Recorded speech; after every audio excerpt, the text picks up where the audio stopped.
La plénière Women for Good, c'est comment mettre l'entrepreneuriat féminin au cœur de la révolution entrepreneuriale et digitale en Méditerranée.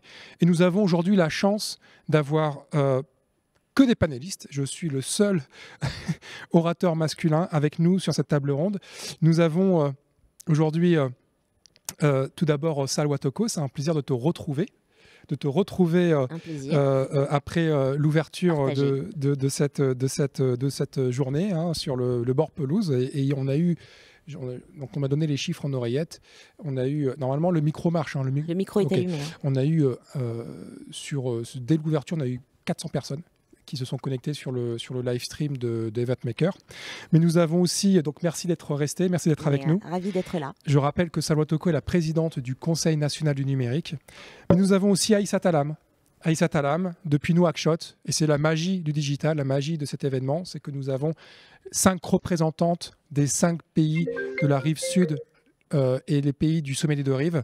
Aïssa Talam, présidente de la Jeune Chambre de commerce de Mauritanie, en direct de Nouakchott. Merci à Aïssa Talam d'être avec nous, c'est un plaisir. Nous avons Amel Saïdan. Amel Saïdan, depuis Tunis, qui est la présidente de Tunisian Startup. Bonjour Amel. Bonjour Samir. Nous avons Lamia Ben Marlouf, qui est la présidente du Casablanca Technopark et du MITC, c'est le Moroccan Information Technopark Company, en direct de Casablanca. Bonjour Lamia. Bonjour Samir, merci de nous avoir toutes réunis. C'est un plaisir Lamia. Nous avons Leïla Ben Youssef depuis Alger, en Algérie, qui est la fondatrice de la start-up Kidi Sortie. Bonjour Leïla. Bonjour Samir, bonjour chère dame. J'espère que tu vas bien. Merci Leïla d'avoir répondu présente. Et nous avons enfin Chada El Magri, qui est la fondatrice de l'incubateur de Tripoli d'Eraz, qui est en direct de Tripoli, en Libye. Bon, hello Chada, I hope you hear us. It's a real pleasure to have you with us tonight. On a un petit problème de... Oh, yes, you have to activate your... To unmute. Activer votre microphone. Okay. Hello everyone. Thank you. It's my project. Hey, hello Chada. C'est un grand plaisir. Alors, en 30 jours, donc, lorsque nous avons lancé l'appel à candidature du sommet non pas du sommet des deux rives, mais d'Emerging Mediterranean. Alors, il y a un petit retour son, si ça peut être réglé. C'est bon. Lorsqu'on a lancé l'appel à candidature d'Emerging Mediterranean pour sélectionner nos 30 semi-finalistes, les 10 finalistes qui ont été accélérés à Casablanca, puis les 5 lauréats, nous avons reçu donc plus de 80 candidatures portées par des entrepreneuses, par des femmes qui avaient envie de s'engager dans cette dynamique pour la Tech for Good en Méditerranée. Par exemple, aujourd'hui, dans nos 10 startups finalistes que vous avez vu pitcher, il y avait Amenatoussi qui transforme les déchets plastiques. Vous avez par exemple également Aïda Kandil avec la startup qui promeut l'artisanat Maïtini, qui promeut l'artisanat marocain et africain en ligne. Vous avez Olfa Kilani, qu'on vient d'entendre, qui, elle, a développé une molécule naturelle innovante pour produire des super aliments hyper nutritifs. Donc cette innovation-là, elle a le visage de la femme méditerranéenne. Et en même temps, on voit bien que les obstacles sont légion, et on en a parlé ce matin, Salwa, les obstacles sont légion, et il y a une vraie barrière à l'entrée pour démocratiser l'entrepreneuriat auprès des femmes. Et c'est pour ça qu'il me semblait essentiel d'avoir cette table ronde et de vous avoir aujourd'hui avec nous pour parler de comment aujourd'hui on transforme le regard sur l'entrepreneuriat féminin et comment les femmes deviennent le nouveau moteur de la révolution digitale en Méditerranée. Et comment imposer l'entrepreneuriat féminin, comment faire en sorte que les femmes s'imposent de manière plus croissante et qu'elle ne soit plus uniquement dans des portions, je dirais, minoritaires. Je vais commencer par te poser la question, Aïssa Talam. Je veux dire qu'on a vraiment été impressionné par le nombre de femmes qui ont candidaté à l'appel à candidature, et notamment de Mauritanie. On sait que la Jeune Chambre de commerce de Mauritanie accompagne beaucoup de femmes entrepreneuses. lorsque tu vois les chiffres qu'on a eus, cet engouement pour l'appel à candidature Emerging Méditerranée, est-ce que ça t'a étonné? Et est-ce que ça correspond aussi à une tendance que tu vois émerger sur le terrain à Nouakchott, en Mauritanie, d'une sensibilisation plus forte des jeunes Mauritaniennes qui ont envie de s'engager à travers l'entrepreneuriat et l'innovation? Merci beaucoup, Samir. Bonjour tout le monde, à mes copanélistes.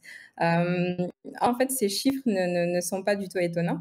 Lorsqu'on a eu l'appel à candidature, on a discuté même au sein de l'équipe et à l'annonce en fait des résultats du nombre de candidats, de candidates, on a réalisé en fait que c'était vraiment en ligne avec nos observations de ces dernières années, notamment à travers les différentes compétitions qu'on organise au niveau national ici. Par exemple, le Marathon de l'entrepreneur, qui est une de nos compétitions phares, qui est organisée en partenariat avec la Banque mondiale. Et pour cette compétition notamment, au cours des 3 dernières années, on a vraiment adopté une stratégie beaucoup plus sensible au genre. Donc, et là, cette année, par exemple, il y avait 60% de femmes, que ce soit avant ou après Covid, qui ont candidaté et qui sont arrivés au stade final de la compétition. Et donc ça, en fait, ça s'est pas forcément fait de manière, ça s'est pas fait au hasard, parce qu'on a réalisé en fait qu'il a fallu qu'on ajuste nos programmes et qu'on soit beaucoup plus attentif et attentive à ces données. Réalisé par exemple que pour les premières éditions, on avait beaucoup de femmes qui étaient intéressées à candidater, mais ça ne se transformait pas forcément en chiffres clés au niveau final, au stade final de la compétition. Donc, on essaie à chaque fois de trouver les raisons pour lesquelles les femmes abandonnaient en cours de route et d'adapter nos stratégies pour pouvoir les maintenir, les garder jusqu'au stade final de la compétition. Du coup, on était très contents de voir que le travail avait porté ses fruits et aussi au niveau de Emerging Méditerranée. Donc, je te rassure, je confirme que ça vraiment, que c'est la tendance actuelle. Et au niveau même des autres acteurs de l'écosystème, nos amis de Adina, et en parlant aussi aux bailleurs de fonds et partenaires de l'écosystème, c'est une tendance en fait qui se confirme. Donc là, il faut juste qu'on continue de travailler et mutualiser nos efforts pour pouvoir maintenir la tendance. Merci beaucoup, Aïssata. Effectivement, hein, on voit une vague de fonds qui est en train de se former. Et je vais tout de suite me tourner et je précise que Aïssata Lam, c'est très important de le dire, tu es la chef de file pour la Mauritanie du Sommet des Deux Rives et nous accueillons juste avant toi Patricia Ricard qui est ton homologue pour la France. Je sais que vous connaissez bien toutes les deux. Je me tourne vers Lamia Ben Marlouf depuis Casablanca. Donc aujourd'hui, le Technoparc joue un rôle vraiment structurant au Maroc pour accompagner les entrepreneurs. En tant que structure d'accompagnement, quelles sont les particularités spécifiques à l'accompagnement des femmes entrepreneurs? Est-ce qu'il y a des différences réellement avec l'accompagnement des startups portées plutôt par des équipes masculines? Est-ce que tu vois des différences avec les équipes féminines? Merci Samir, merci pour cette question. Effectivement, depuis que j'ai démarré il y a 18 ans mon aventure au Technoparc, dans l'équipe dirigeante, on a vu une tendance qui s'améliore au niveau de l'entrepreneuriat féminin. Elle s'améliore certes, mais le taux d'entrepreneuriat féminin reste toujours faible. Et au niveau du Technoparc et au niveau de cet écosystème que nous avons conçu tout autour des startups, il y a beaucoup d'accompagnement qui se fait aujourd'hui grâce à des initiatives en termes de coaching, de mentorat, de financement et d'accompagnement. L'accompagnement est certes un maillon essentiel de l'aventure entrepreneuriale, que ce soit pour les porteurs de projets hommes ou femmes, mais les femmes ont besoin d'être boostées, d'être challengées, d'être accompagnées. Il faut rompre l'isolement. Aujourd'hui, le Technoparc offre une réelle plateforme d'accompagnement, un environnement dynamique et innovant.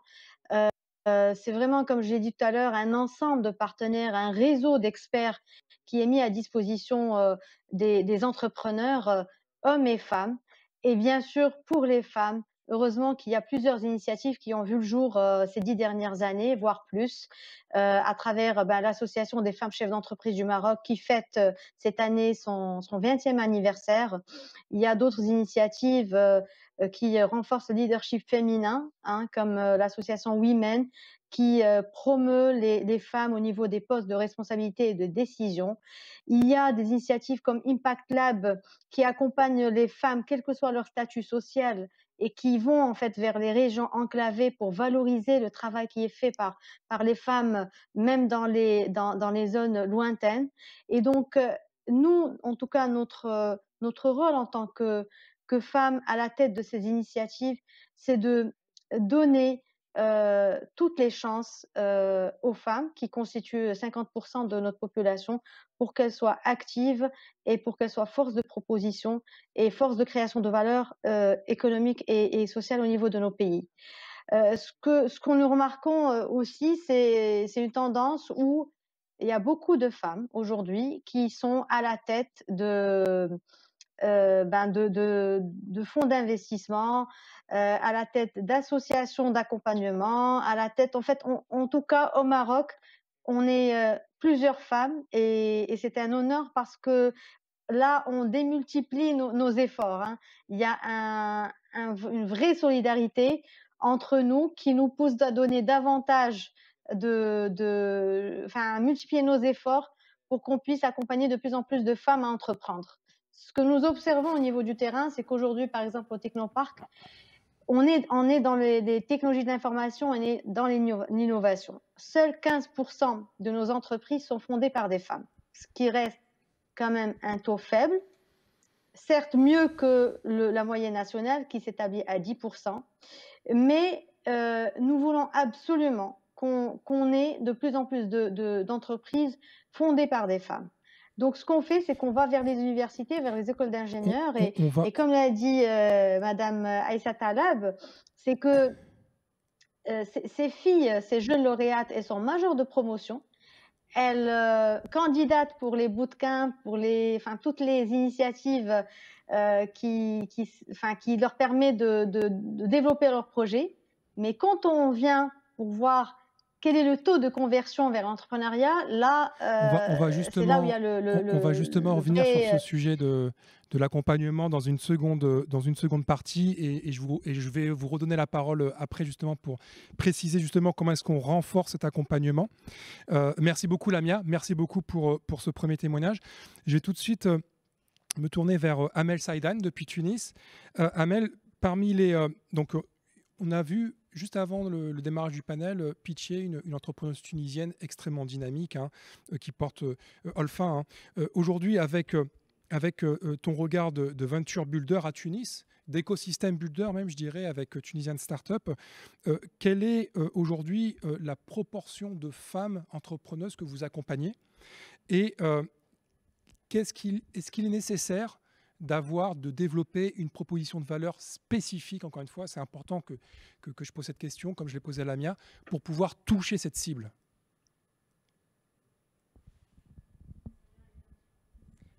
Amel, est-ce que nous avons Amel avec nous?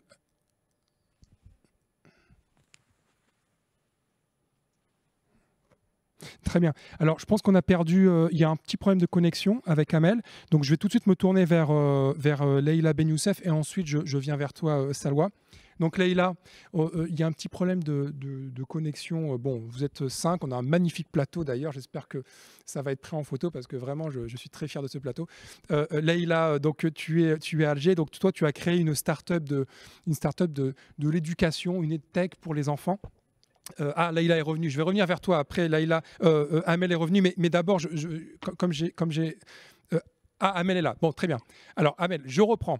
Donc, je disais, aujourd'hui, tu es avec Tunisian Startup, un venture builder, un écosystème builder. Et la question que je voulais te poser, c'est quelle est la proportion de femmes entrepreneurs que tu accompagnes et est-ce que tu as été obligé de développer une proposition de valeur spécifique pour toucher et atteindre cette cible? Super. Donc, merci pour l'invitation et merci de renouveler. Alors, est-ce qu'on va retrouver Amel? Donc on va résoudre ce problème-là avec la technique. Je vais reprendre Leïla du coup. On va retrouver Amel plus tard. On va régler le problème avec la technique. Bon, Leïla, je reviens vers toi. Je suis là. Voilà, donc en Algérie, donc, tu as créé une start-up de l'éducation pour les enfants, c'est Kiddy Sorti, il y a plus d'1 an et qui a quand même un beau succès, hein, de très très belles. Il y a beaucoup d'utilisateurs sur cette innovation. Est-ce que là, c'est un peu une question témoignage, est-ce que tu peux déjà peut-être revenir très rapidement sur ton parcours et quelles sont les difficultés que tu as rencontrées toi, de manière concrète en tant que femme entrepreneur? Si tu pouvais prendre 3-4 minutes pour cette première question et ensuite je reviendrai un peu plus tard vers toi avec une autre question. Mais c'est bien que tu témoignes, toi, en tant que start-up algérienne. Je te remercie déjà pour cette occasion. Pour m'exprimer. Il faut savoir, Samuel, que moi, le sujet de l'entrepreneuriat féminin me parle particulièrement parce que après une carrière de plus de 13 ans dans des multinationales en Algérie, j'ai décidé de sortir de ma zone de confort et de me lancer dans une start-up, tout simplement suite à un concours, un hackathon, le Startup Weekend by Google féminin qui a eu lieu en simultané dans plus de 30 capitales et notamment dans 2 villes en même temps en Algérie. C'est ce qui m'a permis de sortir de ma zone de confort. Donc, ça avait lieu en février 2018. Donc, grâce à ça, ça m'a donné toute l'envie de me lancer. C'est vrai que c'était un peu difficile parce que je ne connaissais pas le terme start-up, je connaissais pas quelle est la particularité des start-up. Mon avantage, c'était ma formation en marketing, mais effectivement, j'ai dû, comme toutes les startups, me battre au début, essayer de comprendre les choses, me former, avancer sur certaines choses, être curieuse surtout, essayer de comprendre mon marché. Donc, qui dit sortie, c'est de loisir pour les enfants en Algérie, qui a aussi eu cette fierté de pouvoir représenter la femme algérienne donc à Paris au salon Viva Technologie. J'ai été finaliste à Dubaï aussi au GITEX et j'ai eu l'immense plaisir d'être lauréate du programme Women in Africa. Donc effectivement, les difficultés, Samir, on connaît tous les difficultés. On a parlé de l'écosystème qui est en construction en Algérie particulièrement. Donc effectivement, ça aussi, nous avions du mal, c'est-à-dire à comprendre quand on n'est pas, même s'il y a des incubateurs, il y a des espaces de coworking, mais il y a cette difficulté aussi de pouvoir avancer, de pouvoir se former. Moi, j'ai peut-être eu la particularité de me lancer à l'international rapidement à travers des concours. Et cette opportunité-là, c'est grâce à la connexion Internet. Donc, au même temps, je dirais qu'autant que difficulté, autant que femme dans mon pays, j'en ai pas eu tellement parce que mon sujet traite avec les parents. Donc, ça parle beaucoup. Le fait ça rassure le fait d'être femme, donc on voit qu'il y a des points forts aussi. Il n'y a pas que des obstacles dans la vie, et c'est ce qui m'a permis d'avancer aujourd'hui. Et là, merci pour ton témoignage. Donc, une start-upeuse algérienne qui donne aussi son regard, et on voit qu'il y a toujours à chaque fois ne jamais, comme on dit, jamais lâcher l'affaire. Il faut toujours maintenir un momentum et toujours être dans cet esprit de conquête, et c'est ce que tu as fait en gagnant tous ces concours. On a retrouvé Amel.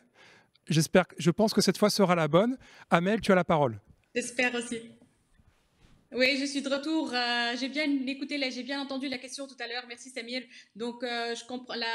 Si je peux paraphraser rapidement comment j'ai compris la question. Donc, la question est si, en tant que Tunisian Startups, en tant qu'association, ou alors en tant que Venture Builder BetaCube, comment on voit la situation aujourd'hui de l'entrepreneuriat féminin en Tunisie, et est-ce qu'il y a une approche spécifique qu'on est en train de développer? C'est ça? Absolument. Oui, c'est ça. Parfait, excellent. Alors, je suis ravie aujourd'hui de pouvoir partager avec vous, en fait, les deux perspectives, parce que Tunisian Startups, c'est l'association qui porte la voix de l'écosystème entrepreneurial en Tunisie et qui représente aussi bien les entrepreneurs, les start-upers, mais aussi les acteurs de l'écosystème, les enablers. Et aujourd'hui, on est ravis d'annoncer que le nombre ou le ratio de startups qui sont cofondées par des femmes en Tunisie est de 25% ou même un tout petit peu plus entre-temps. Et ça, c'est les startups qui ont été labellisées Startup Act. On en parlera un tout petit peu plus davantage tout à l'heure peut-être. Et donc, comme a dit Assiata tout à l'heure, il est important de mesurer systématiquement parce que you can only manage what you can measure. Et donc, justement, voir comment les choses se développent est essentiel.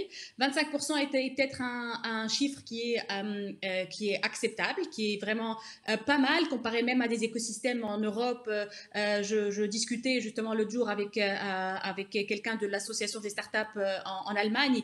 Et en Allemagne, c'est plutôt de l'ordre de 15%. Cependant, je qualifierais ça de progress, mais pas de equality. Parce que justement, il y a du potentiel qui nous permettrait d'aller chercher les 50% au moins.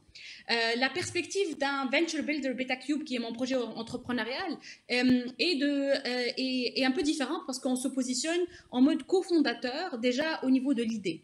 Donc, disons, j'ai le luxe d'aller chercher les entrepreneurs pour soit les matcher avec des idées de projets qui proviennent de l'entreprise ou alors trouver des entrepreneurs qui portent des idées.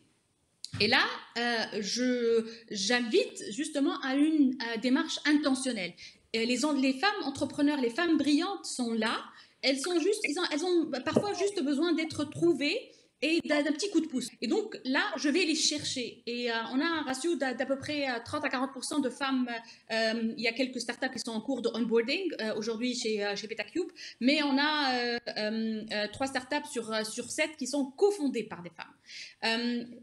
On ne fait jamais assez en termes d'action de visibilité, de partage d'histoires de femmes entrepreneurs, de partage d'histoires de femmes entrepreneurs, de role models, de visibilité, parce que les investisseurs vont intentionnellement, proactivement chercher les pépites ou les startups dans lesquelles ils ont envie d'investir. Et si les startups portées par des femmes ne sont pas visibles parce que les femmes fondatrices ne cherchent pas à être visibles, eh ben elles passent à côté d'opportunités d'investissement éventuellement, ou de partenariat, ou de création de marché, etc. Donc, l'aspect visibilité, tell the stories est essentiel et c'est pour ça que je vous remercie réellement pour ce panel parce que le sujet d'entrepreneuriat féminin n'est jamais suffisamment traité. Ce n'est pas un sujet cliché, c'est un sujet qui est essentiel parce que ça impacte réellement the bottom line, ça impacte le développement des startups et avoir des diverse teams est essentiel pour la pérennisation et le succès des startups. Juste un petit point peut-être que je pense qu'on est quelque part un peu piégé en tant que femme entrepreneur dans le cliché du care. C'est des startups qui sont très souvent autour des sujets de health, d'éducation. Donc, c'est des sujets de care qui sont très souvent associés avec l'entrepreneuriat social pur qui est sujet à un autre type d'encadrement que l'entrepreneuriat classique, j'ose dire. Et donc, il est important aussi d'essayer d'équilibrer cette image et de présenter, de pousser des role models ou des histoires de femmes qui réussissent dans la tech, dans le for-profit.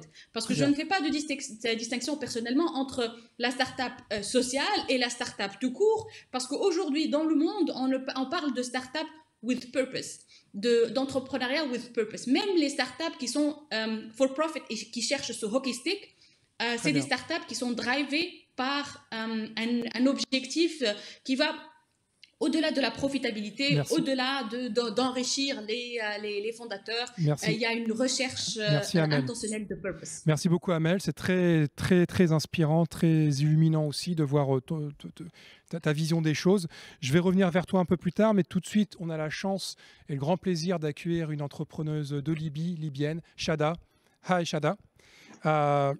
We are very happy and glad to have you with us right now. And you're leading one of the most creative hub in Libya with Deraz. What are the specificities of your program and how do you support women entrepreneurs in Libya? Thank you very much for having me today. We are Deraz Corner, a creative hub. We always work to enhance the role of women in the economy, to provide essential business skills training, and also to improve access to finance for small and medium-sized Libyan businesses. Entrepreneurship is a new thing, a new concept in Libya. It has introduced in 2018, and 2 years now since there has been a real interest in the entrepreneurship in Libya, but there aren't yet many results in the ground that shows sustainability and sustainable business, especially that is led by females. And we work hard with other organizations to shed the light on female-led businesses. We also feel that most of the startups in Libya, they're stuck in the seed stage. So there are a lot of great ideas, innovative and creative, that actually solve problems in Libya. But I think we need to focus more on making them grow, making them more sustainable, give them access to finance, and also provide them with the environment the proper environment that they can thrive in, which is a real demand in Libya. You cannot have a stable business if the environment around you is not stable. So we try to focus on providing these essential things for female entrepreneurs, and to have more role models. Thank you. And success stories. Thank you, Shada. Thank you very much. And it's very, very important to have your voice on this panel, your voice from Libya, and you represent the Libyan entrepreneurship, and it's a great pleasure to have you. Salwa, alors tu as entendu des voix, et je vais leur reposer encore quelques questions après, mais je pense que c'est important que dès maintenant tu réagisses rapidement. Tu as entendu des rôles modèles, voilà. Aïssata de Mauritanie, Shada de Libye, Leïla d'Algérie, Amel de Tunisie, Lamia du Maroc. Aujourd'hui, le CNUM, le Conseil national du numérique, essaye d'apporter un cadre pour plus d'inclusivité dans la tech française, notamment le rôle des femmes. Alors, on en a déjà un petit peu parlé, donc tu peux dire peut-être déjà que oui, l'état des lieux du rôle de la femme dans la tech en France, on peut mieux faire. Mais est-ce que tu penses qu'on peut aussi apprendre depuis Marseille de ce qui se passe en Méditerranée et du rôle des femmes que l'on voit et qui sont absolument... moi, je suis très inspiré par tout ce que j'entends.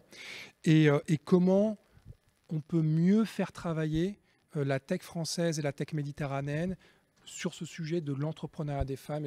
Qu'est-ce qu'on peut apprendre les uns des autres? Ouf, question. J'ai 4 heures. Malheureusement, 4 minutes. Alors, je suis plus qu'impressionnée, et pour moi, ce sont plus que des rôles modèles qu'on vient d'entendre. Et félicitations, mesdames, pour tout ce que vous faites de l'autre côté de la Méditerranée. Et paradoxalement, quand vous parliez, oui, on retrouve exactement les mêmes problématiques, les mêmes succès, mais aussi les mêmes problématiques, effectivement, ici, en France, dans l'univers de la tech et de l'entrepreneuriat tech féminin. Alors oui, le CNUM a essayé et essaye d'essayer de promouvoir cette notion beaucoup plus inclusive, tant dans la société que dans le monde de l'entrepreneuriat, qui est très porté aussi par d'autres structures comme la French Tech par exemple, qui s'implique énormément aussi sur ces questions-là, peut-être de manière un petit peu plus large que uniquement le credo au stricto sensu féminin. Il y a beaucoup d'incubateurs qui existent. Un des plus fameux, c'est Willa, qui est l'ex-Les Pionnières, qui effectivement est un incubateur dédié spécifiquement aux femmes et qui justement doit prendre en compte les spécificités à apporter. Et on l'a bien entendu de la part de toutes les femmes qui ont témoigné là, qu'il y a des spécificités à l'entrepreneuriat au féminin. Alors qu'est-ce qu'on peut faire pour apprendre des autres? Alors déjà partir des mêmes constats et les partager, c'est déjà un grand pas en avant. Même si je me plais à dire que l'entrepreneuriat, de manière générale, sur le continent africain et donc forcément sur la rive méditerranéenne, est un entrepreneuriat quasi naturel, en fait, puisque notamment les femmes qui sont en grande difficulté financière n'ont pas d'autre choix que d'être des entrepreneurs, même dans l'informel, pour pouvoir survivre au quotidien. On partage de toutes les façons les mêmes constats qu'il y a des difficultés. Il n'y a pas suffisamment de femmes. Le ratio en Afrique, et comme l'a si bien souligné ML en Tunisie, oui, le ratio qu'elle a de femmes entrepreneurs en Tunisie est bien plus important dans la tech que celui qu'on peut trouver ici en France ou même effectivement en Allemagne ou ailleurs. Et effectivement, même constat aussi sur le fait que nous manquons encore beaucoup de femmes qui entreprennent dans ce que j'appelle la tech dure, les sciences dures de la tech. Beaucoup trop de femmes entreprennent effectivement uniquement sur des domaines qui sont très catégorisés féminins, tout ce qui tourne effectivement autour du care, et c'est ce qui amène justement une grosse problématique d'investissement et de recherche en fait de finances, parce que le regard qui est porté par les investisseurs n'est pas tout à fait le même. Donc déjà, ne serait-ce que partager les mêmes constats pour porter nos efforts sur les problématiques identifiées qui sont les mêmes en fait des deux côtés des rives est importante. Après, on a encore tout un panel d'actions que l'on peut démultiplier. Mais je pense qu'il y a une des premières choses à faire, parce qu'on dit souvent qu'il faut encourager les femmes, il faut mentorer les femmes, etc. Moi, je commencerai d'abord par éduquer les hommes sur le regard qu'ils portent en fait sur l'entrepreneuriat au féminin. Et qu'il est important. Ça fait sourire. Ça fait sourire. Je pense qu'il faut qu'on change le regard des hommes et il faut les éduquer et leur faire comprendre déjà que les femmes sont de vrais entrepreneurs au même titre que n'importe quel homme sur la planète. Je pense que c'est le digital, la conférence est digitalisée, mais je pense que si on était à Emerging Valley, dans les conditions normales que l'on connaît avec le physique, je pense qu'il y aurait eu pas mal d'applaudissements dans la salle. Mais en tout cas, je comprends qu'il y a beaucoup d'applaudissements virtuels pour accompagner tes propos. Et je vais me tourner, tu parles d'éducation. Aïssata, je sais que c'est un sujet qui te tient à cœur, la question de l'éducation. L'éducation, la formation sont vraiment aussi des outils, des leviers, des accélérateurs pour démultiplier le nombre de femmes entrepreneurs. Oui, tout à fait. Merci à Loi pour les réflexions très particulières. En effet, on aurait vraiment un peu de temps. Donc, je partage totalement ce que mes autres panélistes ont dit. Et sur la question de l'éducation, pour revenir à ce que Salwa disait, en fait, c'est exactement ça. Ça m'a rappelé en fait un tweet que j'avais vu il y a quelques mois sur Twitter. Et c'est quelqu'un qui a tweeté comme si on était en 2040. Et moi, j'avais répondu de manière ironique, en 2040, on aura des programmes d'autonomisation des hommes pour leur apprendre à vivre avec le fait que les femmes soient indépendantes et qu'on ne soit plus au Moyen-Âge. Et c'était pour rire, mais en fait, en discutant avec ma sœur, parfois, on réalise en fait qu'on focalise beaucoup sur éduquer la jeune fille à se voir comme indépendante, forte, elle est capable de tout faire. Mais on n'éduque pas son petit frère, son ami, à se mettre aussi dans la tête, en fait, que lui, la femme est son égale, elle est capable de faire exactement la même chose, sinon plus que lui. Donc, je pense qu'il faut faire les deux en parallèle et pas après. Donc, sinon, on va se retrouver, en fait, avec un clash, entre guillemets, dans la société, surtout dans nos types de sociétés qui sont pas forcément toujours prêtes à avoir un boom de femmes qui émergent et qui ont des idées et qui n'ont pas peur de créer, etc. Donc, je pense que c'est vraiment un constat très, très important et qu'on a tendance à parfois prendre à la légère.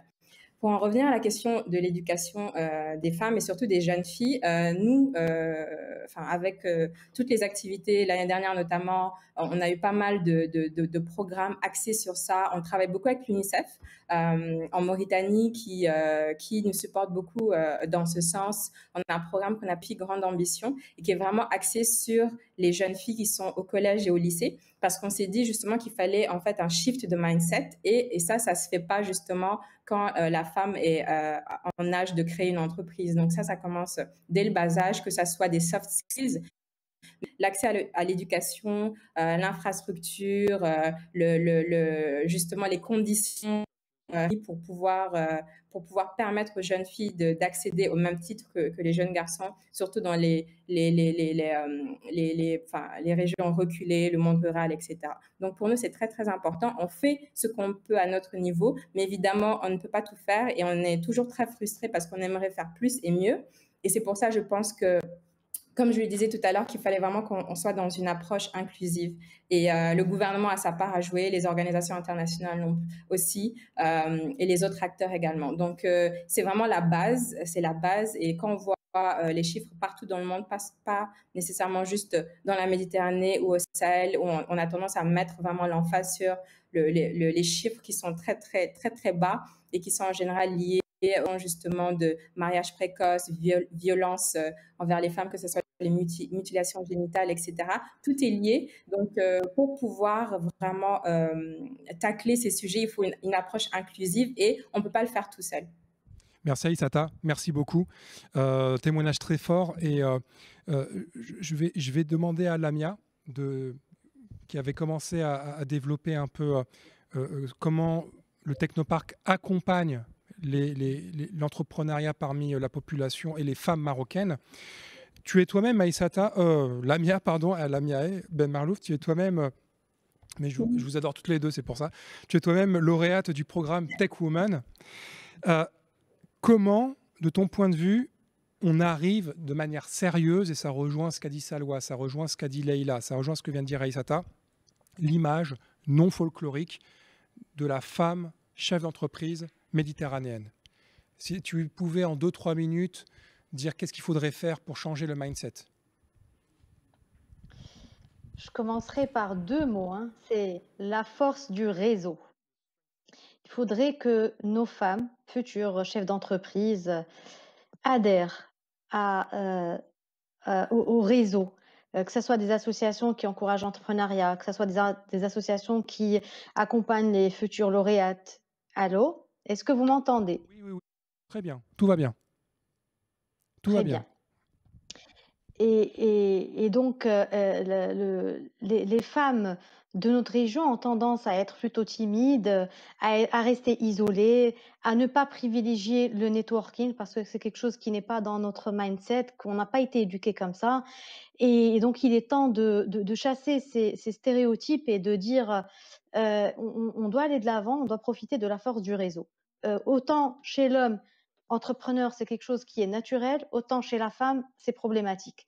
Et donc là, je vais juste parler de mon expérience à Tech Woman, qui est vraiment liée à la force du réseau. Tech Woman est un programme américain qui est le leadership chez les femmes qui opèrent dans la tech, justement. Et donc, j'ai été moi-même bénéficiaire parce qu'au niveau de mon pays, j'ai pu être active dans pas mal d'associations et donc créer de l'impact autour de ma communauté. Et donc, c'est comme ça qu'on a été repérer une centaine de femmes d'Afrique, de la région MENA, d'Asie centrale, pour participer à ce programme qui existe depuis 2011 sous l'initiative de Hillary Clinton. Donc aujourd'hui, franchement, je souhaiterais tant dupliquer cette expérience au niveau de la Méditerranée parce qu'on a des femmes brillantes, on a des femmes très volontaires, persévérantes, résilientes, on a des rôles modèles et malheureusement, on ne raconte pas assez les succès, on ne les applaudit pas assez. Et je crois qu'il est temps d'aller submerger nos universités, nos écoles d'ingénieurs par l'expérience de ces rôles modèles et raconter les difficultés, raconter les échecs et raconter aussi les succès. Merci. Et c'est ce qu'on ne fait pas assez et j'espère qu'on fera de plus en autant pour les années à venir si on veut améliorer le taux d'entrepreneuriat féminin. Merci beaucoup. Et donc, si je reviens à la réponse, c'est le réseau. Le réseau. Et le storytelling.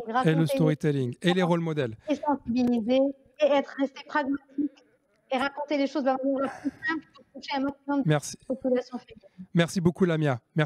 Les mots-clés, réseau, pragmatisme, rôle modèle, inspiration. Malheureusement, le panel est passionnant, mais on a pris un petit peu de retard, mais c'est pas grave. On a 8 minutes pour conclure. Je vais demander à Amel, parce que c'est 8 minutes, à diviser en 4 derniers intervenants. Amel en 2 minutes. La question qui m'intéresse, c'est comment les investisseurs, je sais que c'est impossible de prendre 2 minutes, mais tu vas nous donner au moins une piste. Comment les investisseurs peuvent prendre au sérieux les startups dont les équipes fondatrices sont des femmes? Comment changer le regard? Je dirais très rapidement, commencer à sensibiliser les investisseurs, les comités d'investissement qui sont aujourd'hui principalement occupés par des hommes.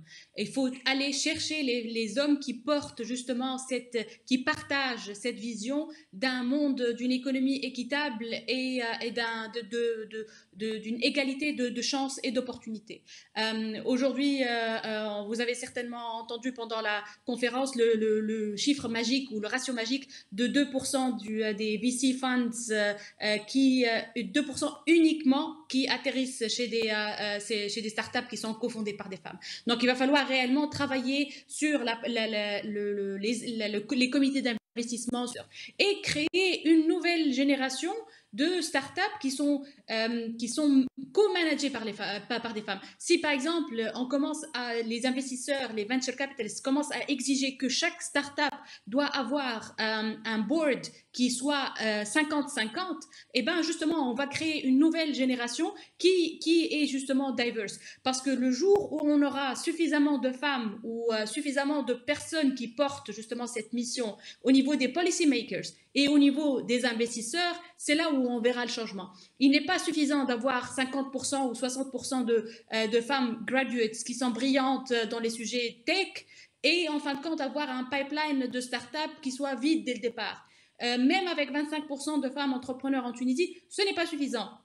Les femmes ne sont pas dans les postes de CEO, elles sont très souvent dans des postes qui ne sont pas les postes leaders. Et puis, en fin de compte, le ratio de ces femmes qui bénéficient d'investissement reste toujours autour de ces mêmes 2% ou peut-être 4% si on est très bien. Et puis, je souhaiterais, pour terminer, souligner le point qui a été évoqué tout à l'heure par Salwa, c'est que tant qu'on reste sur l'image de la femme dans le care, et dans de la femme qui porte un projet qui est conservative, avec des chiffres et des business plans qui sont conservatifs, on ne va pas réellement contribuer à changer le regard de l'investisseur qui cherche un return on investment qui soit suffisamment agressif et qui soit suffisamment profitable pour ses investissements. Donc ça, c'est des sujets sur lesquels on va devoir travailler aussi. Merci beaucoup. Merci Amel. Merci beaucoup pour ton témoignage. Je vais maintenant me tourner vers toi, Leïla. Leïla depuis Alger. J'ai une question que je voulais te poser au début et je vais te la poser maintenant. Le Covid a précarisé beaucoup d'emplois, beaucoup de travailleurs à travers le monde, notamment les femmes, notamment dans le secteur informel. Pour toi, en Algérie, comment on peut soutenir les femmes entrepreneurs qui vivent aussi cette crise du Covid, qui traversent aussi ces difficultés? On a eu Sami Agli plus tôt dans la journée et on a parlé de la difficulté du financement, les banques sont très frileuses. En 2 minutes, comment est-ce que toi tu vois les choses en tant que femme entrepreneur?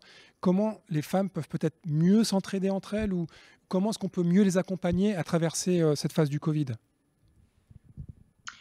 Alors déjà, moi je dirais, pour ne pas reprendre ce que mes consoeurs ont dit, déjà c'est de rompre l'isolement. On sait que cette crise sanitaire a touché pas mal la santé mentale déjà.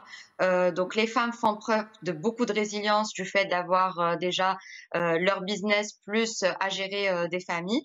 Donc je dirais l'écoute et l'accompagnement surtout par rapport à la prise de confiance pour se lancer dans le business.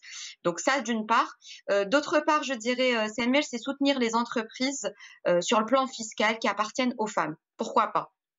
Donc par des gestes ou par un plan social, de protection sociale pour ces femmes-là, pour pouvoir les encourager à continuer leur combat plutôt que de les pousser vers la porte de sortie. Et puis aussi, j'ai un exemple qui a été fait au Nigeria, c'est de créer des campagnes de sensibilisation et des campagnes d'intervention de la communauté. Donc ça s'est fait au Nigeria et c'était par rapport à des femmes qui étaient isolées et on a vu un impact, c'est-à-dire qu'ils ont encouragé déjà le travail à domicile et il y a eu aussi par rapport à la récolte du riz, etc., le travail, on a vu le nombre en quelques mois augmenter. Donc reprendre ces succès, on va dire, ces mesures qui ont donné un impact et faire en sorte aussi de couper l'isolement et de créer du networking, comme Nancy bien dit, mes consoeurs. Merci beaucoup Leïla, merci beaucoup pour ton témoignage. C'était vraiment important d'avoir aussi ton regard du terrain depuis l'Algérie. Je vais poser maintenant, I will go to you now, Shada. You're based in Libya. You're present today the woman entrepreneurship in Libya.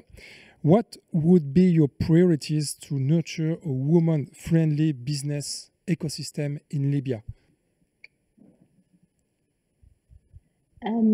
At the time, I see that this is the golden opportunity for Libyan women to play a role in rebuilding the country and enter the markets.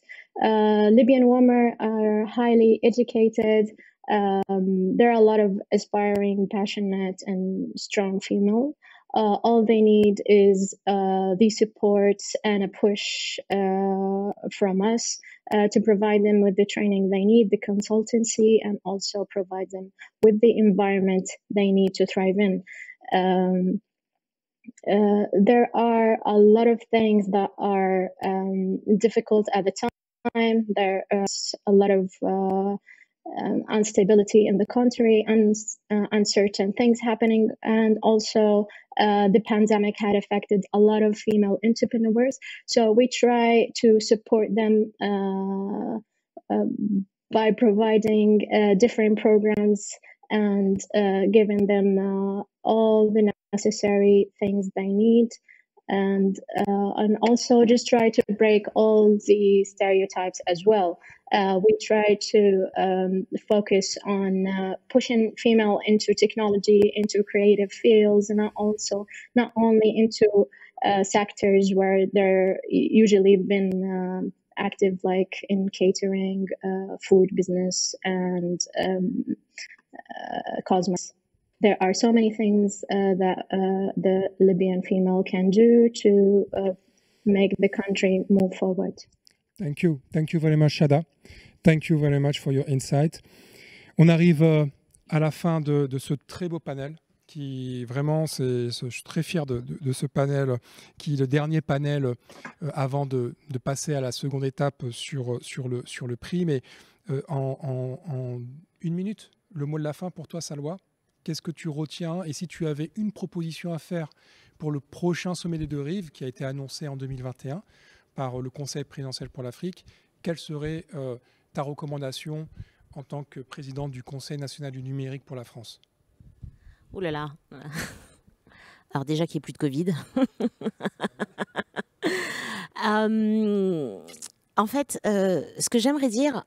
toutes les femmes qui éventuellement nous regardent, mais aussi tous les hommes, surtout tous les hommes, n'ayez pas peur des femmes qui veulent prendre le pouvoir et qui veulent elles aussi entreprendre et qui sont tout aussi capables que vous de réussir et de porter en fait ce monde, aussi d'adresser tous les challenges dans lesquels on a envie de s'investir, parce que malheureusement encore trop peu d'hommes soutiennent véritablement en fait ce que j'appellerais le vrai entrepreneuriat des femmes sans porter de jugement de jugement paternaliste, je dirais.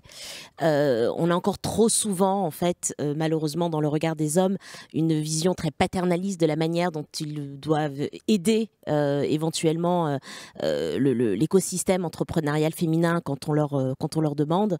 Mais nous n'avons pas besoin de ce regard paternaliste, nous avons besoin des mêmes conseils qu'ils donnent aux jeunes hommes qui entreprennent et nous avons besoin des mêmes acquis et des mêmes atouts.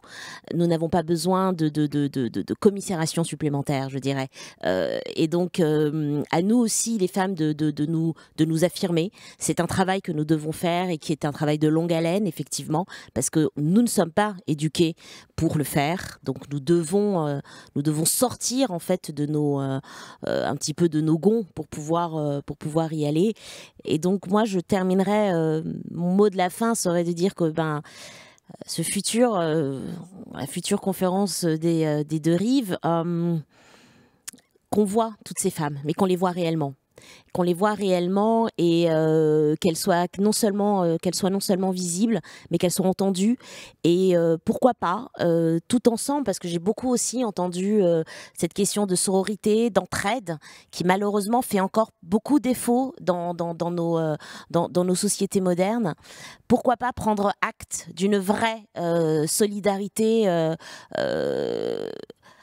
entre femmes, à travers les deux rives. Eh bien, le défi est lancé. Voilà, le défi est lancé et ma foi, avec Patricia Ricard et d'autres, et la DIMED, mettons, et aussi avec Aïssa Talam, avec Amel, avec Lamia, avec Leïla, avec Shada, mettons l'entrepreneuriat féminin à l'ordre du jour du prochain sommet des deux rives. Merci Salwa. Merci Samir. Merci Aïssata, merci Lamia, merci Amel, merci Leïla, merci Shada. C'est une grande fierté. Nous avons 5 représentantes des 5 pays des pays du 5+5 et 5 femmes. C'est vraiment un bonheur de vous avoir. Merci.